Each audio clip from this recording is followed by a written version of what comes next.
Once again, breath of fresh air into these lungs of mine by the Creator, source of all life. Humam Abdulmalik, again, before the sunrise, the blessings. With Blackanized, international Nubian consciousness. Conscious just moves. Peace, power, and love for our people around this planet, around this globe. We got people talking about if it's round or is it flat. To me, it doesn't make a difference. Because nothing changed. Nothing changes the conditions that we are faced with. Or if it's round or flat, I wonder, does it make a difference? No, it's not important to me. What's important is what goes on in this realm, in this dimension, with us as a people. I'm so hurt with us though, as a people. So dismayed with our actions against each other. And it's all by design, but when we know what's going on or what has gone on in our story and our relationship with each other on this planet, and the people that was responsible for everything that we went through or been through, especially for that period of time when we was in captivity, when we was being colonized and enslaved. Both of them is slavery. Both things of slavery occurred to a certain extent in both places, but not with the intensity that occurred here with us. Because people that was in captivity over there on the continent of Africa, they didn't get burned and lynched and whooped every day and the tongue cut out, and they got amputated. But over there in the Congo with the demon called King Leopold, he killed so many people and amputated so many people that you thought people was born without limbs and stuff. But still they had their culture and their spirituality, their language, and everything when they was there. But here, we went through all of that. The rapes, the lynching, the killing, the burning, and the whooping and everything to break us, to mold and shape us into a subservient being.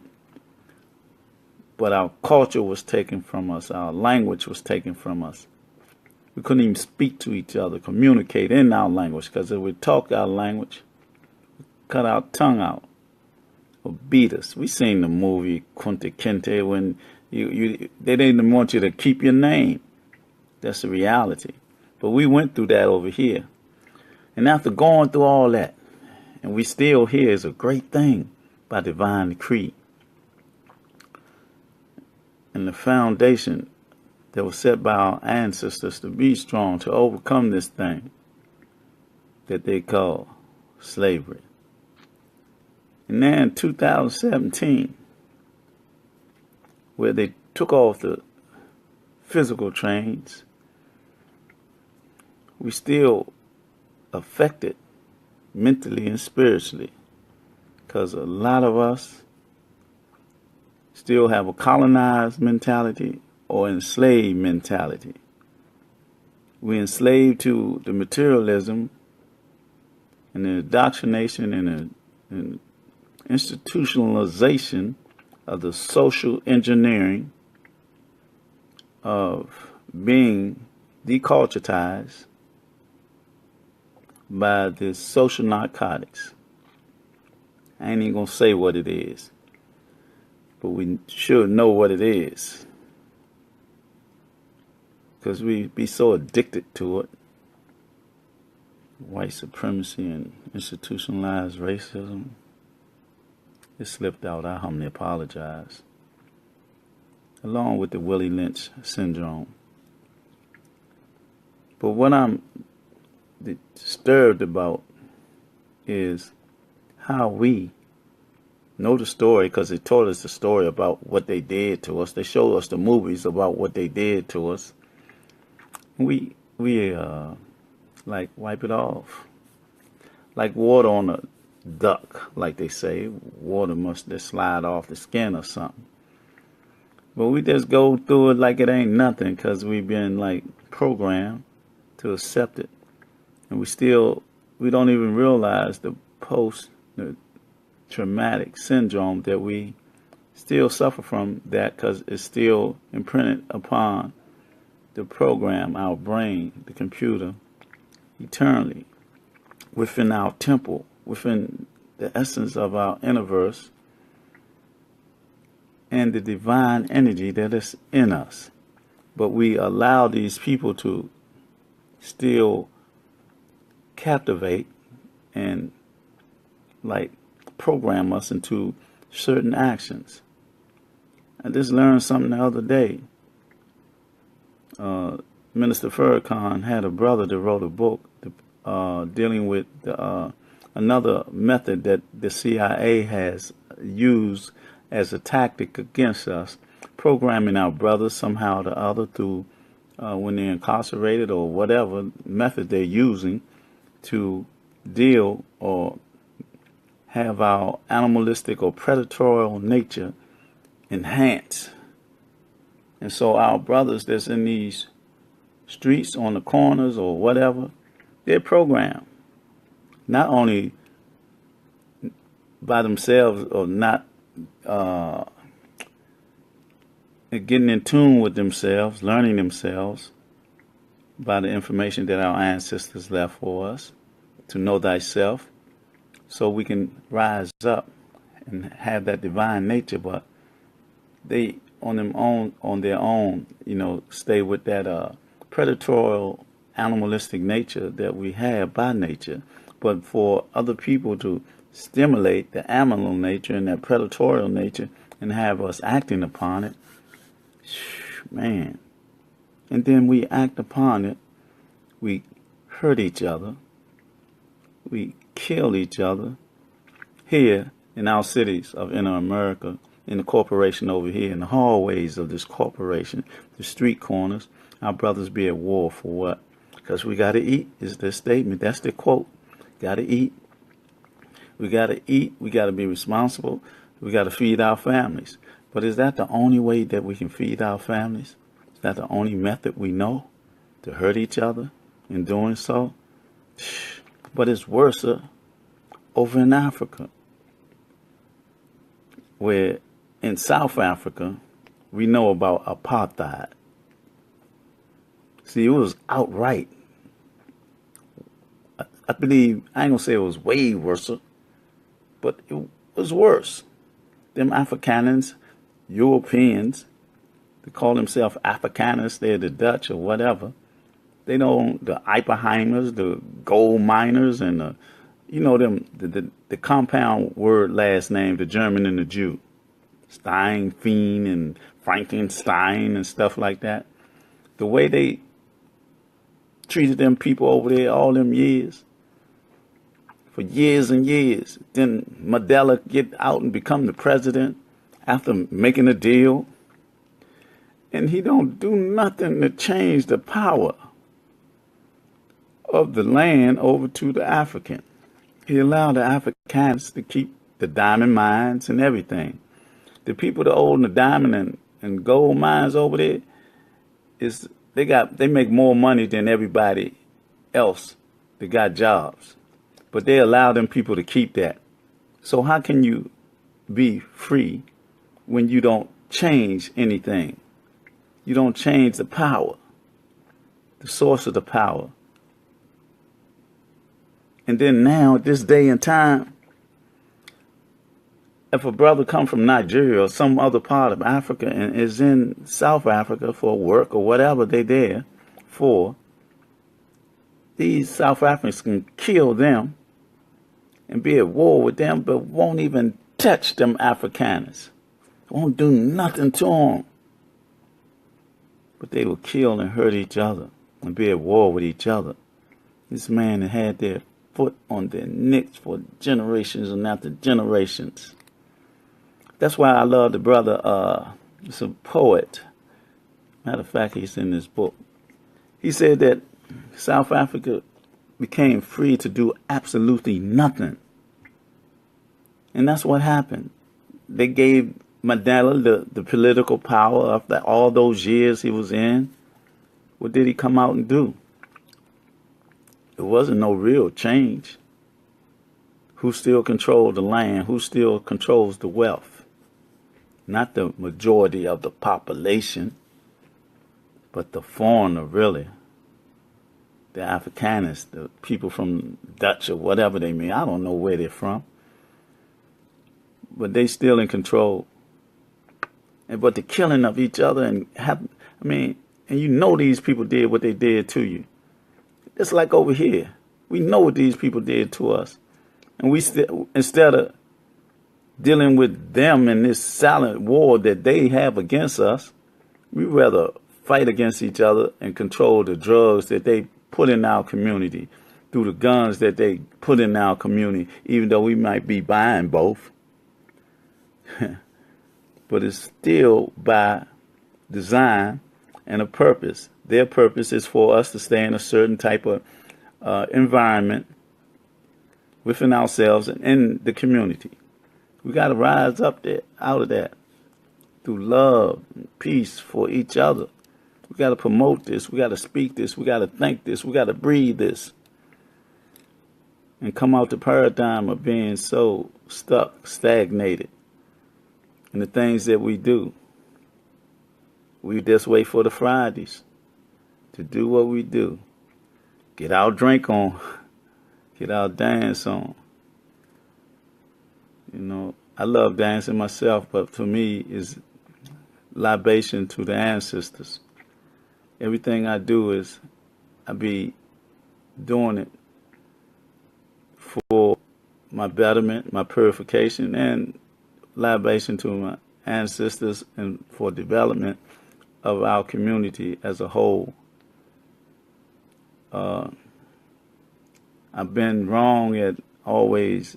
I had a problem in the issue with, I think I would say helping other people, deal with their dream and put my whatever on the back burner. My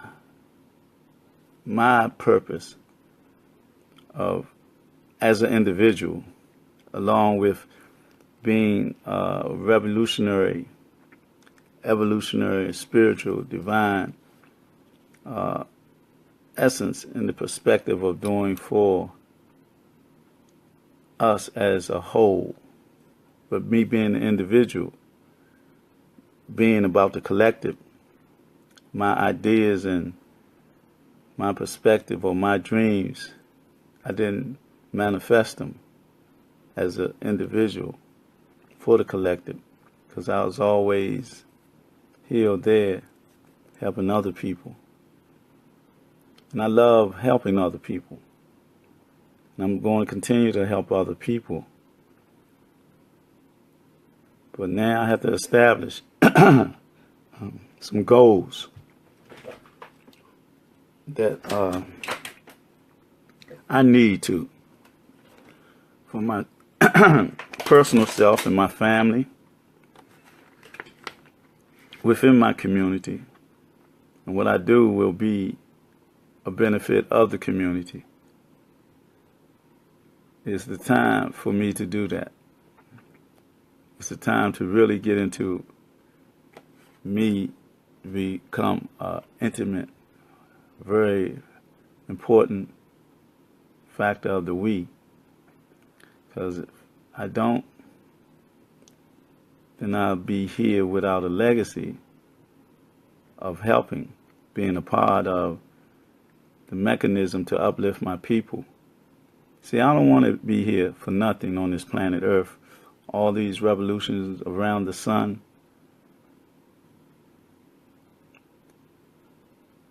And not have an effect upon what's going on here, knowing what's going on here in this realm, being blessed with the insight and the knowledge that I have, not being indoctrinated, not going to sell my soul, not going to do that. I'm not going to become a Negro pen. I'm not going to have ulterior motives. I ain't going to be destructive. I ain't going to have a self-destructive nature. I'm going to be proactive. I'm going to be about us as a people. And that's what I am about. And I don't have no other choice. But I got to be a little more about me to enhance the we. And I got to manifest my dreams into reality. And that's the way I feel right now, because I be like, every day I wake up, all day long, police, ambulance, all day long, each and every day. Then you find out somebody got shot, somebody got killed, somebody got robbed. Why are we doing that to ourselves? And it's like, no matter what, every day this goes on. Why? Because we're not going where we need to go. We're not being who we're supposed to be. We're not coming out to churches or the masjids or the synagogues for us that's black, that's in all these places. We need to come out and go and talk to our young warriors face to face and ask them what they want, how they want to go about eating and sustaining their families. And then we should put that in place. We should hold so-called government with their programs or whatever, hold them accountable right now.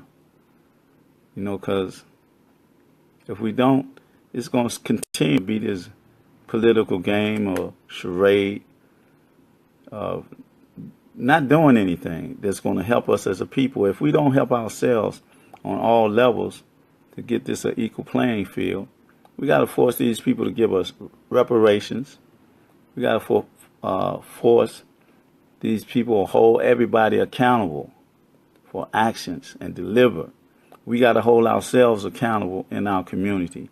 We got to be more vigilant and more observant in our community, in protecting our community, so that all these body snatchers or these night doctors or whatever there is, this organization, whoever doing it, whoever behind it, they're snatching our children, and there's so many missing children.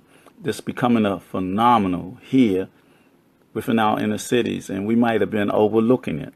We got all these deaths, and they might not even be by our hands, not all of them. Because we got to realize that body parts and sex rings is a reality in this day and time.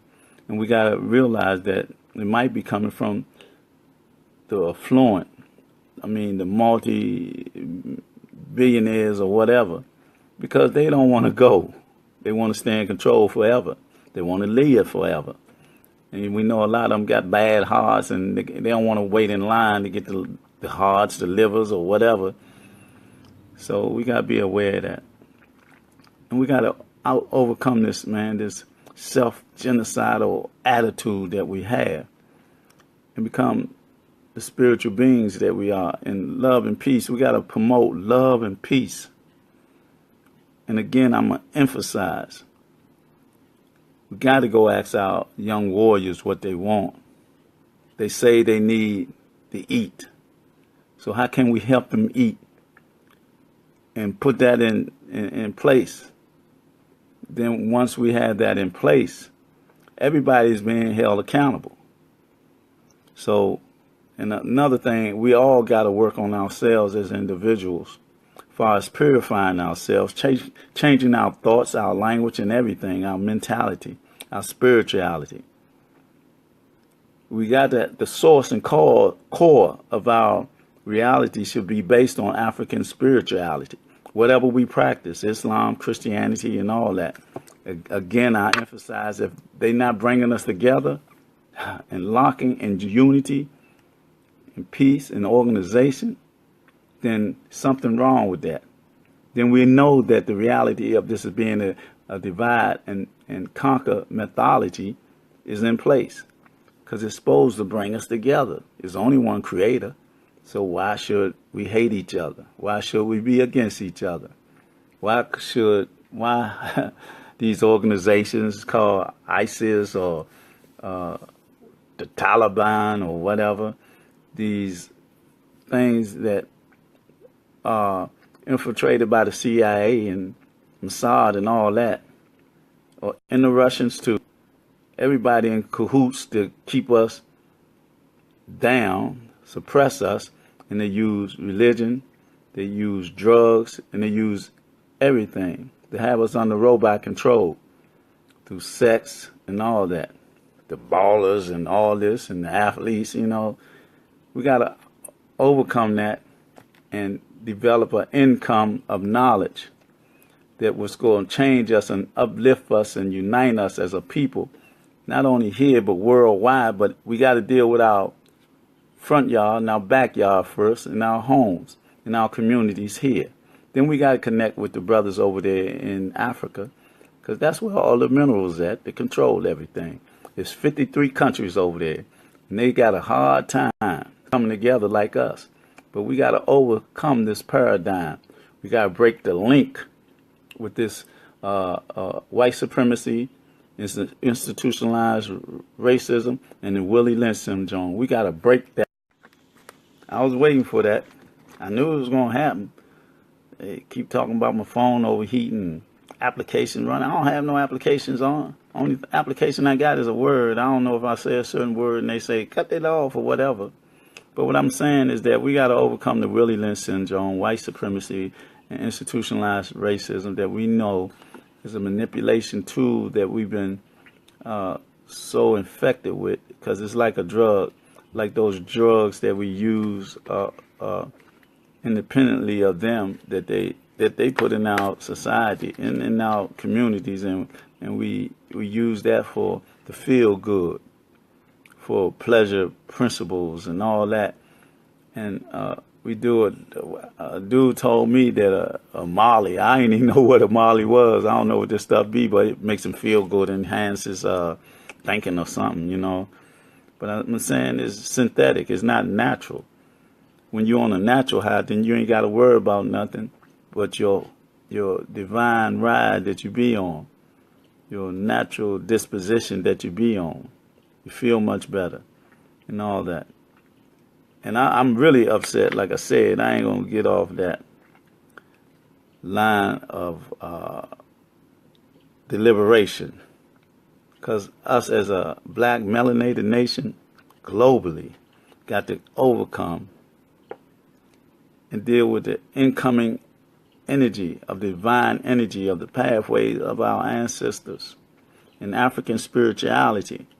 And I will not stop promoting that, because I don't understand why we have a story that began way before 2017, and they don't want us to go back to that, to what we did on the planet, and the harmony and peace that existed when we was in control with a matriarchic understanding and purpose in life, in my balance. We got to go back and get those concepts. See, they can't replicate what we had back then, because everything that we have now was already in place then, because they stole everything, all the information that they have and working now comes from back then, black then. And somebody, a thought or quote I seen yesterday too, in my studying or whatever, they talk about how these people were so barbaric, without any knowledge or anything. How did they get on top in technology and all that? It's because of their how ruthless they were to murder, rape, control. Twice. That fast? Well, I gotta probably give me another company to shoot this newscast. Man, because it can't be twice in a row that fast. Anyway, get back on point.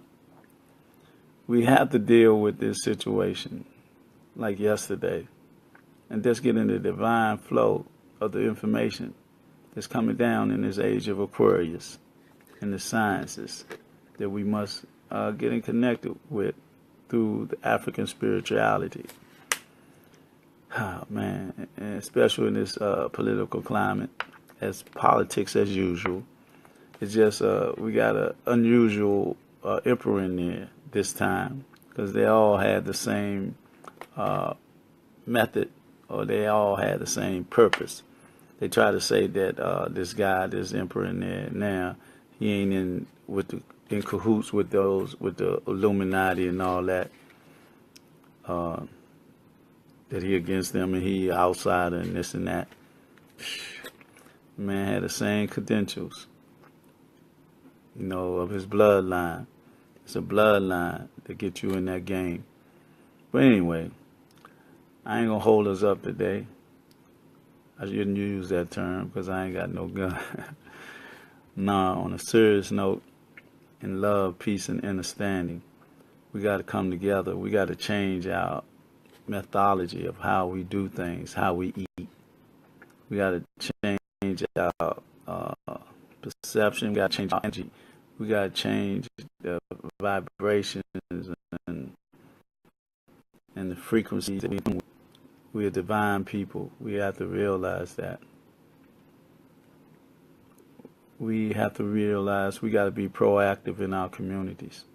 We got to support each other in every aspect of endeavor that we do on a constructive, positive level of coming together and unifying, organizing, and developing an infrastructure collectively in our communities, in this country, in this corporation, and be international in that, but all politics are local. We got to overcome the politics, though. We got to overcome the hypocrisy. We got to overcome all those deterrents that keep us down and keep us stagnated. We got to overcome the ego, the self-centered, arrogant disposition that some of us hold. We got to look in the mirror every day and reflect and make sure we're not those victims that we talk about, or that scenario that we talk about. As I speak, I reflect. I look in the mirror every day and I ask myself, am I still on my spiritual path? I'm going to just say peace, power, and love, because it's been too many times for this to happen like that. I don't know what it is, but I'm going to say what I had to say. It has already been said. And I'm going to be repetitious and redundant upon it until it occur in our communities, where we take over our communities and establish peace, love, and justice for ourselves, in love and in peace. Come on, be a part of this movement of African spirituality based on Islam, Christianity, Judaism, or whatever. We are the source of everything on this planet. Let's take back our planet. Let's take back our lives. Let's take back our souls and overcome this social narcotics or white supremacy, institutionalized racism, and the effects of the Willie Lynch syndrome. Let's do it in this day and time. in this political climate, because we've been through everything that they can do or done, and we still here as a people, according to the dictates of this divine decree and our ancestors whose shoulders that we stand upon. But we have to go back to African spirituality and come out that Eurocentric mentality. Again, peace, power, and love. I love us sincerely because I love myself sincerely. I love me become we, us, creatively, economically, educationally, and spiritually, based on African spirituality. I humbly apologize before this mess up, but what can I say? I don't know if it's really the apparatus. I might have to get a new one or get some new technology. But anyway, take care, have a great day, motivate, stimulate somebody, tell them you love them on this great. I hope the weather be like it was yesterday. Early spring, I guess, sprung upon us through hop or prophecy, whatever, or orchestration. But we'll see. Let's begin by building ourselves up to build a new black nation within this infrastructure. Peace.